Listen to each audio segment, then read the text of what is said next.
কি তোরা জানিস আজকে 5ই সেপ্টেম্বর শিক্ষক দিবস? বর্ষি, তুমি বলো তো আজকে কার জন্মদিন? আজকে সর্বপল্লী রাধাকৃষ্ণনের জন্মদিন। হ্যাঁ, ম্যামকে তো আমাদের কিছু সারপ্রাইজ দিতে হবে। কি একটা দেব, কি একটা দেব। সবাই মিলে টাকা দিলে ম্যামের জন্য গিফট কিনে। এই শোন, ম্যামকে আমি একটা পেন দেবো। বর্ষি, তুমি কি দেবে? একটা আমি গোলাপ ফুল দেবো আর একটা আমি চকলেট দেবো। তুই কি দিবি? আমি একটা পেন দেবো আর একটা চকলেট। আমি একটা গল্পের বই দেবো।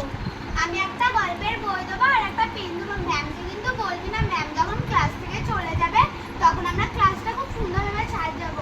ম্যামকে সারপ্রাইজ দেবো। ম্যাম তো আমাদের শিক্ষাগুরু, ম্যামের জন্য আমরা এটুকু করবো। চল চল সবাই রেডি, চল চল সবাই রেডি। বন্ধুরা, ভিডিওটা যদি ভালো লেগে থাকে অবশ্যই লাইক শেয়ার কমেন্টস করে জানান। আজকে শিক্ষক দিবস, সেই জন্য এইটুকু আমরা প্রদর্শন করলাম।